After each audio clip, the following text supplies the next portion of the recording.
Corona संकट के पहले दिन से अब तक कांग्रेस और राहुल गांधी ने सिर्फ एक ही काम किया और वह था हर बात की आलोचना करना। अब जब कोविड-19 का टीका भारत के वैज्ञानिकों ने बना लिया है, देश में दुनिया का सबसे बड़ा टीकाकरण अभियान शुरू हो चुका है। इस बात के लिए वैज्ञानिकों और डॉक्टर्स को बधाई देने की जगह राहुल गांधी उनकी आलोचना कर रहे हैं। वैज्ञानिकों और स्वास्थ्य कर्मचारियों की सराहना में एक भी शब्द नहीं बोलने को लेकर बीजेपी ने राहुल गांधी पर निशाना साधा। बीजेपी नेता अमित मालवीय ने ट्वीट कर कहा कि राहुल गांधी ने कोविड-19 टीकाकरण को लेकर सरकार के प्रयासों पर सवाल उठाए, लेकिन भारत में बने 2 टीकों को मोदी प्रशासन द्वारा मंजूरी देने के बाद आज जब भारत ने सबसे बड़े टीकाकरण अभियान की शुरुआत की तो राहुल गांधी का एक भी ट्वीट नहीं आया। भारतीय वैज्ञानिकों और स्वास्थ्य कर्मचारियों की सराहना में एक भी शब्द तक नहीं।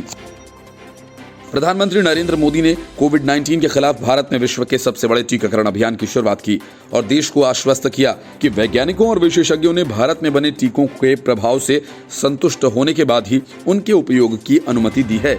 उन्होंने लोगों से कहा कि वे अफवाहों और टीकों के बारे में भ्रामक प्रचार से गुमराह न हो। अभियान की शुरुआत से पहले राष्ट्र के नाम अपने संबोधन में प्रधानमंत्री ने कहा, यही टीके अब भारत को कोरोना वायरस के खिलाफ लड़ाई में निर्णायक जीत दिलाएंगे। प्रधानमंत्री ने जनता से आग्रह किया कि जिस तरह धैर्य के साथ उन्होंने कोरोना वायरस का मुकाबला किया, वैसा ही धैर्य अब टीकाकरण के समय भी दिखाना है। सीरम इंस्टीट्यूट ऑफ इंडिया द्वारा निर्मित ऑक्सफोर्ड के कोविड-19 के कोविशील्ड टीके और भारत बायोटेक के स्वदेशी विकसित टीके कोवैक्सीन को देश में सीमित आपात इस्तेमाल के लिए भारत के औषधि नियामक ने हाल ही में मंजूरी दी थी। आलोचकों को आड़े हाथ लेते हुए केंद्रीय मंत्री हरदीप सिंह पुरी ने ट्वीट कर कहा कि जिन लोगों ने टीकाकरण को लेकर भारत की क्षमता पर सवाल उठाए और गलत धारणाएं फैलाईं, उन्हें अपने संदेह का टीकाकरण कराना चाहिए। लेकिन टीकाकरण अभियान की शुरुआत होते ही कांग्रेस ने एक बार फिर अफवाह फैलाने की कोशिश शुरू कर दी। कांग्रेस के नेता मनीष तिवारी ने सवाल उठाते हुए कहा कि सरकार के बड़े मंत्रियों ने टीका क्यों नहीं लगवाया। इस पर केंद्रीय स्वास्थ्य मंत्री हर्षवर्धन ने पलटवार करते हुए कहा कि आंखें खोलकर वैक्सीन लगवाने वाले बड़े डॉक्टर्स की तस्वीरें देखें। कांग्रेस नेता मनीष तिवारी ने कहा कि हर मुल्क में जहां पर टीकाकरण शुरू हुआ, वहां के मुखिया ने सबसे पहले टीका लगवाया ताकि देश को यह संदेश जाए कि यह टीका सुरक्षित है और ये आपकी हिफाजत करेगा। इंग्लैंड में बोरिस जॉनसन ने सबसे पहले टीका लगवाया, उनकी संवैधानिक हेड ने टीका लगवाया। बाकी मुल्कों में भी यही प्रक्रिया अपनाई गई है। तो एक बुनियादी सवाल ये उत्पन्न होता है कि अगर ये टीका इतना ही सुरक्षित है, इतना ही कारगर है, तो अभी तक इस सरकार की कोई जिम्मेदार मंत्री सामने क्यों नहीं आए कि सबसे पहले मुझे टीका लगाओ, जिससे लोगों में ये संदेश जाए कि ये टीका पूरी तरह से सुरक्षित है। जब कांग्रेस ने सवाल खड़े किए तो सरकार ने इस पर जवाब दिया। केंद्रीय स्वास्थ्य मंत्री हर्षवर्धन ने कहा कि किसी भी तरह के दुष्प्रचार, अफवाहों का या गलतफहमियां फैलाई जा रही हैं, उसका किसी भी कीमत पर शिकार न हो। हर्षवर्धन ने कोविड-19 वैक्सीन को संक्रामक रोग के खिलाफ लड़ाई में संजीवनी करार दिया। साथ ही उन्होंने लोगों से सुनी सुनाई बातों पर ध्यान नहीं देने और विशेषज्ञों और वैज्ञानिकों पर भरोसा करने को कहा। दिल्ली एम्स में हर्षवर्धन ने कहा कि ये एक ऐतिहासिक दिन है। कोविड-19 के खिलाफ लड़ाई में हर वक्त प्रधानमंत्री नरेंद्र मोदी का मार्गदर्शन मिलता रहा। ये दुनिया में कोरोना वायरस टीकाकरण का सबसे बड़ा अभियान है। Bureau report, news of India.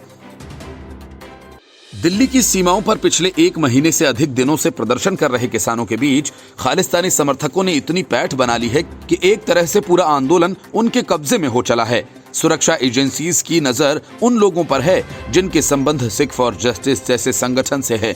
इस मामले में अब एनआईए ने 1-2 नहीं बल्कि 40 किसान नेताओं को समन भेजा और पूछताछ के लिए बुलाया। एनआईए का समन मिलने से परेशान किसान नेता इस बात के लिए केंद्र सरकार पर आरोप लगाने में जुट गए। एनआईए ने सिख फॉर जस्टिस मामले में संयुक्त किसान मोर्चा के सदस्य बलदेव सिंह सिरसा और पंजाबी अभिनेता दीप सिद्धू समेत करीब 40 लोगों को नोटिस भेजकर तलब किया। दूसरी तरफ किसानों को राष्ट्रीय सुरक्षा एजेंसी के नोटिस भेजे जाने पर किसान संगठनों ने नाराजगी जताई है। किसान नेताओं का कहना है कि वह इस मामले को केंद्र स्तर पर होने वाली बैठक में उठाएंगे। संयुक्त किसान मोर्चा के सदस्य बलदेव सिंह सिरसा ने कहा कि केंद्र सरकार ने उन्हें और किसान संघर्ष में सेवा निभा रहे किसानों को परेशान करने के लिए यूएपीए के तहत नोटिस भेजे हैं। राष्ट्रीय सुरक्षा एजेंसी ने उन्हें जो नोटिस भेजा है उसमें उन्हें 17 जनवरी को दफ्तर में पेश होने के निर्देश दिए गए हैं। उनकी नातिन की शादी है, इसलिए वह सिंघू बॉर्डर से अमृतसर पहुंचे हैं। उन्होंने एनआईए को जवाब भेजा है कि वह 8 फरवरी से पहले अपना पक्ष रखने के लिए नहीं जा सकते। सिरसा ने कहा कि मामला केंद्र सरकार और किसानों के बीच आयोजित 19 जनवरी की बैठक में उठाया जाएगा। भारतीय किसान यूनियन कादियां के नेता हरमीत सिंह कादियां को भी समन भेजा गया है। इनके अलावा सिख यूथ फेडरेशन भिंडरवाला के वरिष्ठ उपाध्यक्ष भाई रणजीत सिंह दमदमी टकसाल, मनदीप सिद्धू कलाकार दीप सिद्धू के भाई नोहजीत सिंह बुलोवाल, प्रदीप सिंह लुधियाना, परमजीत सिंह अकाली, पलविंदर सिंह अमरकोट, गुरमत प्रचार सेवा के सुरिंदर सिंह ठिकरीवाला, बंदी सिंह रिहाई मोर्चा के नेता मोजंग सिंह लुधियाना आदि को भी एनआईए ने 21 जनवरी को पूछताछ के लिए तलब किया है। लोक भलाई इंसाफ वेलफेयर सोसाइटी के अध्यक्ष बलदेव सिंह सिरसा को सिख फॉर जस्टिस संगठन से संबंध के मामले में समन भेजा गया है। सरकार के साथ चल रही बातचीत में वह भी शामिल हैं। एनआईए का समन मिलने के बाद आंदोलनकारी नेताओं में हड़कंप मच गया है। एनआईए बलदेव सिंह सिरसा से सिख फॉर जस्टिस यानी एसएफजे के गुरपतवंत सिंह पन्नू के बारे में पूछताछ करने वाली है। आरोप है कि पन्नू ने लोगों को सरकार के खिलाफ भड़काने और कानून व्यवस्था को बिगाड़कर हिंसा फैलाने की कोशिश की। सिरसा ने इस पूरे मामले में कहा कि समन भेजकर यह आंदोलन को भटकाने का एक प्रयास किया जा रहा है। सरकार के साथ हुई 9वें दौर की बातचीत में एसएफजे की तरफ से पूरन सिंह चर्चा में शामिल हुए थे। बलदेव सिंह सिरसा ने कहा कि पहले तो सरकार सुप्रीम कोर्ट का प्रयोग करके किसान आंदोलन को भटकाने का प्रयास कर रही है और अब एनआईए का भी इस्तेमाल किया जा रहा है। इसके पहले अटॉर्नी जनरल के वेणुगोपाल ने सुप्रीम कोर्ट से कहा कि जानकारी मिली है कि आंदोलन में खालिस्तानी संगठन भी शामिल हो रहे हैं। जिन लोगों को एनआईए ने समन भेजा है, बलदेव सिंह सिरसा भी उनमें से एक हैं। सिरसा ने कहा कि सरकार उन लोगों को आतंकवादी साबित करना चाहती है जो प्रदर्शन कर रहे हैं। हम इससे डरने वाले नहीं हैं। सरकार को झुकना होगा। एनआईए लगातार किसान आंदोलन को खत्म करवाने की कोशिश में है। इससे साबित होता है कि सरकार घुटने टेक रही है। एनआईए ने सिख फॉर जस्टिस के खिलाफ एफआईआर दर्ज की है और एफआईआर में कहा गया है कि आंदोलन के लिए फंड खालिस्तान समर्थन संगठन भेज रहे हैं। एफआईआर के मुताबिक पन्नू ने सरकार के खिलाफ साजिश रची है और वह किसानों को भड़काने की भी कोशिश कर रहा है। उधर किसान रिपब्लिक डे पर ट्रैक्टर ट्रॉली रैली की भी योजना बना रहे हैं। Bureau report, news of India. Rahul Gandhi और अखिलेश यादव जैसे नेता टीकाकरण अभियान को विफल करने की तमाम कोशिशें कर रहे हैं और कोविड के वैक्सीन को लेकर अफवाहें फैला रहे हैं। कोरोना वैक्सीन को लेकर समाजवादी पार्टी के अन्य नेता भी अध्यक्ष अखिलेश यादव की भाषा बोलने लगे हैं। समाजवादी पार्टी के सांसद शफीकुर रहमान बर्क ने कोरोना के टीके पर सवाल खड़े किए और अपने समर्थकों से अपील की है कि वो कोरोना वैक्सीन न लगवाएं। जहां टीकाकरण अभियान के पहले ही दिन भारत में 2 लाख लोगों को वैक्सीन दी गई और साइड इफेक्ट्स के कोई मामले सामने नहीं आए, वहीं अब कुछ नेता इसे लेकर अफवाह फैलाने में लग गए हैं। उत्तर प्रदेश के संभल से सांसद चुने गए शफीकुर रहमान बर्क ने कहा कि वैक्सीन में उन्हें कुछ न कुछ गड़बड़ लग रही है, इसलिए लोग कोरोना का टीका न लगवाएं। उन्होंने कहा कि वैक्सीन पहली बार आ रही है, अभी न देखा न समझा है। उलेमाओं ने पहले भी बयान जारी कर कहा था कि वैक्सीन में कुछ गड़बड़ है। नॉर्वे में वैक्सीन के इस्तेमाल से 30 लोगों की मौत का मामला सामने आ चुका है, इसलिए इसे न लगवाएं। उन्होंने आगे कहा कि लोगों को तब तक इंतजार करना चाहिए जब तक वैक्सीन मुफीद न हो जाए। उन्होंने सरकार को सलाह दी कि टेस्टिंग के बाद ही वैक्सीन का इस्तेमाल किया जाए। वैक्सीन के पूरे ट्रायल और टेस्टिंग के बाद ही इसे अनुमति दी गई है, फिर भी लोगों को गुमराह किया जा रहा है। कई दिनों तक चले ट्रायल और अध्ययन के बाद ही इसे इमरजेंसी यूज के लिए अनुमति दी गई। वहीं उन्होंने नॉर्वे में जिन लोगों की मौत का जिक्र किया, उन वैक्सीन का भारत से कोई लेना देना नहीं है। ये वही वैक्सीन थी जिन्हें खरीदने की वकालत भारत में मोदी विरोधी गैंग कर रहा था ताकि देश में बने 2 स्वदेशी वैक्सीन को बदनाम किया जा सके। अखिलेश यादव ने भी कुछ दिन पहले कहा था कि वो वैक्सीन नहीं लगवाएंगे और सपा की सरकार आने के बाद लोगों को मुफ्त में वैक्सीन दी जाएगी। नॉर्वे में फाइजर द्वारा बनाई गई वैक्सीन को ही मंजूरी मिलती है और अब तक हुई मौतें भी इन्हीं दोनों से संबंधित हैं। दोनों ही कंपनीज अभी तक इन मौतों की जांच की बात कह रही हैं। इन संस्थाओं का कहना है कि ये आंकड़े चौंकाने वाले नहीं हैं और उनकी आशंका के मुताबिक ही हैं। भारत में इन दोनों ही का प्रयोग नहीं हो रहा है। यहाँ सीरम और भारत बायोटेक की वैक्सीन प्रयोग में लाई जा रही हैं। सपा सांसद शफीकुर रहमान बर्क इससे पहले कोरोना लॉकडाउन के दौरान ही नमाज पढ़ने की इजाजत मांगकर विवादों में आ गए थे। सामूहिक नमाज को लेकर उन्होंने लंबी बहस की थी। उन्होंने बीजेपी विधायक संगीत सोम पर भी निशाना साधा। उन्होंने दावा किया कि उनके पूर्वजों ने पाकिस्तान जाने से इनकार कर भारत में रहना उचित समझा, इसलिए वो क्यों पाकिस्तान जाएंगे। उन्होंने खुद को हिंदुस्तानी भी बताया। Bureau report, news of India. Aurangabad का नाम बदलकर संभाजीनगर करने के मामले में अब कांग्रेस और शिवसेना आमने सामने हैं। इसलिए अब देश भर में कमजोर होती जा रही कांग्रेस को उद्धव ठाकरे ज्यादा भाव देने के मूड में नहीं हैं। उन्हें इस बात का अंदाजा है कि कांग्रेस औरंगाबाद के नाम बदलने को लेकर सरकार से अलग होने का फैसला नहीं कर सकती। इसी वजह से संजय राउत ने कांग्रेस द्वारा औरंगाबाद को संभाजी नगर के नाम बदले जाने के विरोध के बारे में साफ कहा कि मुझे नहीं पता। मतलब साफ है कि कांग्रेस के विरोध को शिवसेना अनदेखा करना चाह रही है। संजय राउत ने कहा कि महाराष्ट्र के सीएम ने साफ कहा कि हमारे लिए वह संभाजी नगर है और ऐसा ही रहेगा। ये लोगों की भावनाओं की बात है, इसलिए हम इस पर चर्चा कर सकते हैं, लेकिन निर्णय ले लिया गया है। संजय राउत चाहे जो बोलें, लेकिन उद्धव ठाकरे के बेटे आदित्य ठाकरे ने कहा कि नाम बदलने का फैसला सर्वसम्मति से लिया जाएगा। इससे पहले कांग्रेस के विरोध को लेकर शिवसेना ने अपने सहयोगी कांग्रेस पर कटाक्ष किया। शिवसेना ने अपने मुखपत्र सामना में संजय के धर्मनिरपेक्ष होने और नाम परिवर्तन का विरोध करने के लिए हमला किया। सामना के संपादकीय में कहा गया कि औरंगाबाद का नाम बदलने से धर्मनिरपेक्ष दलों के वोट बैंक पर असर पड़ सकता है, क्योंकि नाम बदलने से मुस्लिम समाज नाराज होगा कि भारत का संविधान धर्मनिरपेक्ष था। औरंगजेब को अन्य धर्मों से सख्त नफरत थी। उसने सिखों और हिंदुओं पर अत्याचार किया। हमें उनके अवशेषों पर ध्यान क्यों देना चाहिए? औरंगजेब कौन था? कम से कम ये महाराष्ट्र को समझाने की जरूरत नहीं है।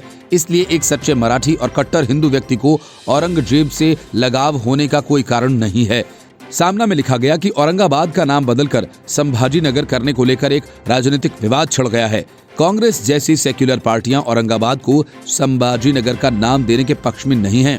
औरंगाबाद का नाम बदलने से मुस्लिम समाज नाराज हो जाएगा, यानी अल्पसंख्यकों का उनका वोट बैंक प्रभावित होगा। इसका अर्थ यह है कि उनकी धर्मनिरपेक्ष छवि पर सवाल उठाया जाएगा। इसके पहले आदित्य ठाकरे ने कहा कि औरंगाबाद का विकास एक महत्वपूर्ण पहलू है और उसका नाम बदलकर संभाजीनगर करने का निर्णय सत्तारूढ़ महाविकास अघाड़ी के घटकों के बीच सर्वसम्मति से लिया जाएगा। राज्य के मुख्यमंत्री उद्धव ठाकरे ने इस प्रस्ताव को सभी के सामने पेश किया था। इसके बाद से ही शिवसेना और कांग्रेस के बीच विवाद जारी है। दरअसल नाम परिवर्तन की पैरोकार रही शिवसेना एमवीए के घटक कांग्रेस के विरोध का सामना कर रही है, जबकि बीजेपी ये दावा करते हुए उद्धव ठाकरे की अगुवाई वाली पार्टी पर हमला कर रही है कि वह बस सत्ता में बने रहने के लिए अपनी पुरानी मांग त्याग रही है। बीजेपी की युवा शाखा भारतीय जनता युवा मोर्चा के सदस्यों द्वारा शहर में कुछ स्थानों पर लगाए गए नमस्ते संभाजीनगर साइन बोर्ड को लेकर आदित्य ठाकरे ने कहा कि शिवसेना की पूर्व सहयोगी जब 5 साल तक राज्य में सत्तासीन थी, तब उसने इस शहर का नाम बदले जाने के लिए कुछ क्यों नहीं किया। औरंगाबाद का नाम बदलकर संभाजीनगर करने की मांग पर अड़ी शिवसेना और कांग्रेस के बीच में पहले से ही विवाद चल रहा है। सीएमओ के ट्विटर अकाउंट पर औरंगाबाद का नाम संभाजीनगर लिख दिया गया है, जिसको लेकर पूरे राज्य में काफी बयानबाजी भी हुई थी। कांग्रेस के नेता और राजस्व मंत्री बालासाहेब थोराट ने शिवसेना की इस मांग का कड़ा विरोध किया था। Bureau report, news of India. Sitapur jail की हवा खा रहे आजम खान की मुश्किलें कम होने का नाम नहीं ले रही हैं। जिस जौहर यूनिवर्सिटी के लिए आजम खान ने इतनी मुसीबतें मोल ली, अब वही जौहर यूनिवर्सिटी उनके हाथों से खिसकती नजर आने लगी है। मोहम्मद आजम खान को एडीएम कोर्ट ने बड़ा झटका दे दिया है। राजस्व न्यायालय ने जौहर यूनिवर्सिटी की 70.05 हेक्टेयर जमीन उत्तर प्रदेश सरकार के नाम दर्ज करने का आदेश दिया है।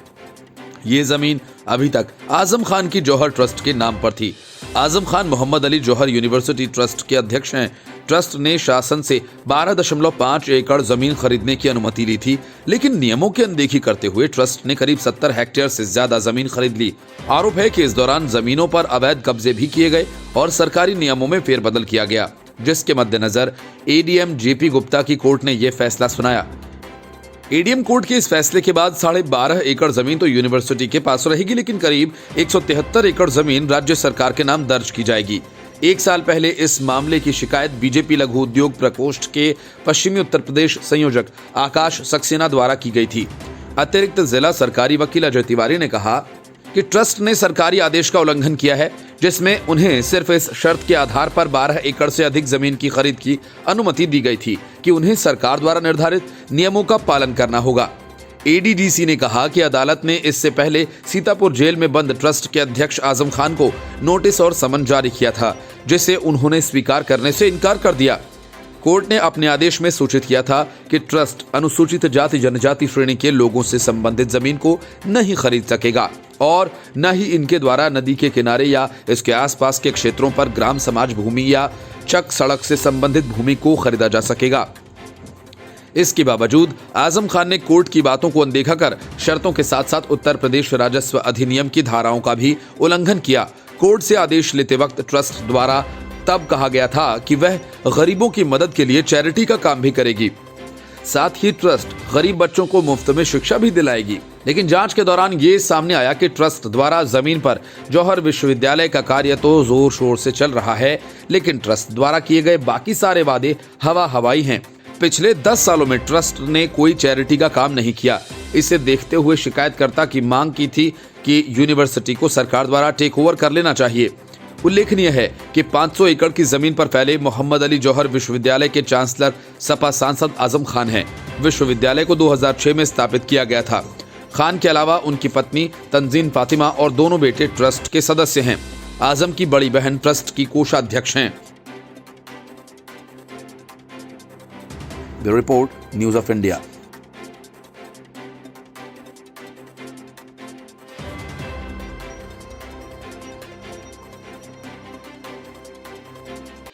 प्रियंका वाड्रा के पति और जमीन के कारोबारी रॉबर्ट वाड्रा के सितारे गर्दिश में जाने वाले हैं।